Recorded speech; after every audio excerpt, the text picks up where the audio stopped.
In this problem, we're given the following circuit diagram. We need to find the Thévenin equivalent circuit with respect to terminals A and B for the circuit shown. Now, there is no independent sources in this circuit. That means we will have to provide an excitation to get a response from our circuit. What this means is we have to introduce a charge. There's no charges in here. We need to introduce one, and this will be through the terminals A and B.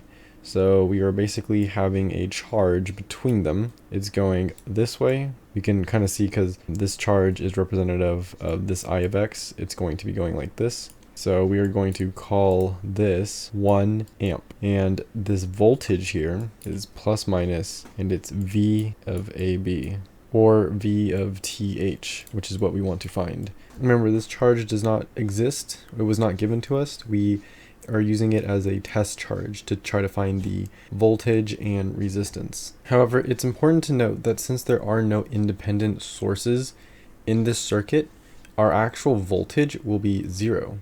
This voltage right here is 0 because if we were to get rid of this 1 amp right here, there would be no current going through.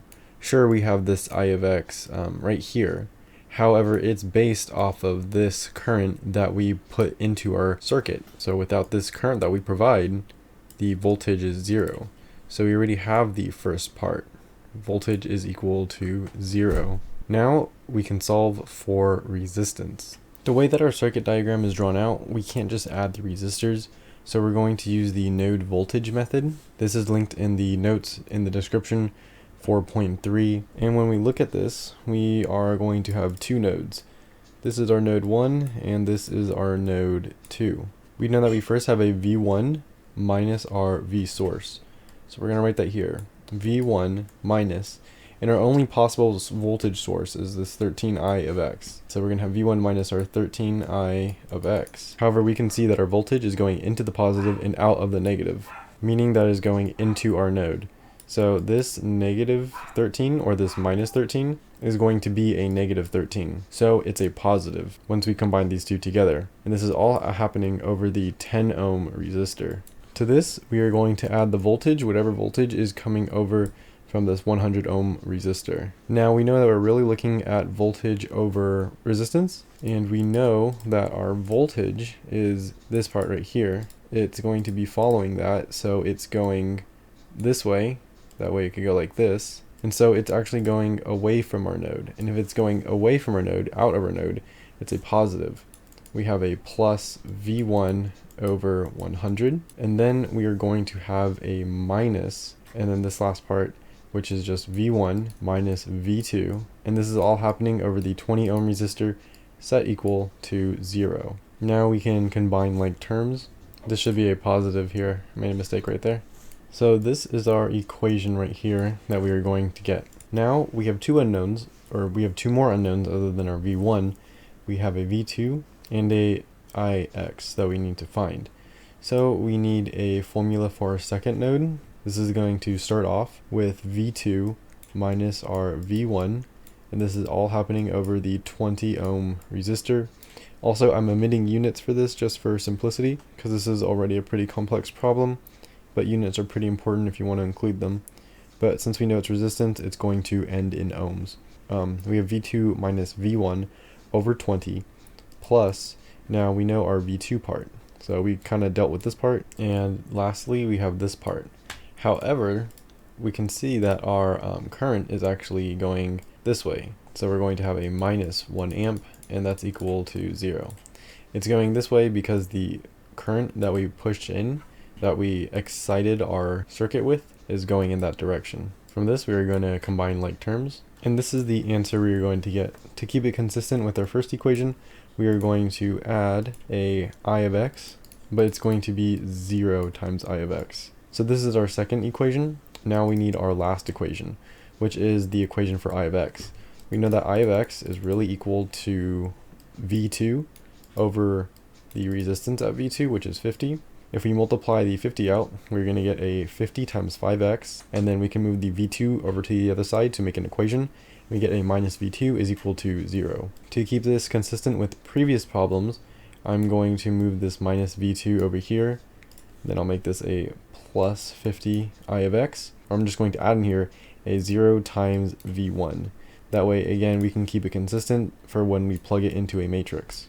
And this is the last formula that we have. So we're going to use these three formulas, and before we plug them into a matrix calculator, I'm going to substitute v1 for x, I'm going to substitute v2 for y, and I'm going to substitute v3 for z. I just realized I made a mistake right here. These two negatives right here are actually going to turn into a positive. So instead of having a negative 1.3 down here, we're going to have a positive 1.3, which means we're also going to have a positive 1.3 that we're plugging into our matrix here. If we plug all of this into the matrix, we're going to get this for our x, y, and our z. If we divide our x, we're going to get that it equals to 2.4. And we know that our x is equal to v1, so we're going to say that v1 is equal to 2.4 volts. We're going to say that our v2 is equal to 16 volts. And lastly, I wrote a v3, but I meant an I of x. Our I of x is what we're substituting in for z, because it's the last part that we don't have right here, and right here, right here. We're substituting an I of x. There's no v3. But if we do that, we are going to get that our z is equal to 0.32, and since this is I, it's going to be in amps. Now we have all this information. This is good.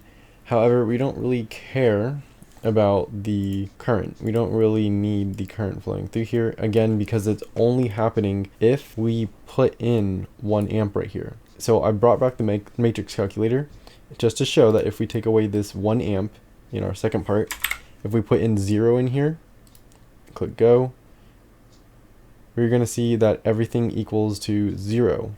This is why our voltage is equal to 0, because there's no actual current inside of here until we ourselves excite it. But what we were looking for is the resistance, and to find resistance, we use Ohm's law and say that resistance is equal to voltage over current. Well, our current is 1 amp when we put it inside of here. And we know that since resistance will always be the same, we can actually use this test current. And if we use this test current, we can use the test voltage that comes out of it. We know that our V2 was located right here, and this is 16 volts. If we combine our current and resistor, if we do voltage is equal to current times resistance, we're going to get 24 volts here. And since these voltages are in parallel, they have to be the same. So if we add them together, we're going to get 40 volts from this part and this part. So our voltage is equal to 40. Now we're going to use this formula that we made up here for Ohm's law, so that our resistance is equal to 40. This is the voltage over this part right here, over our 1 amp that we excited our circuit with. If we do this, we can see that our resistance is equal to 40 ohms. And this is the answer to this problem.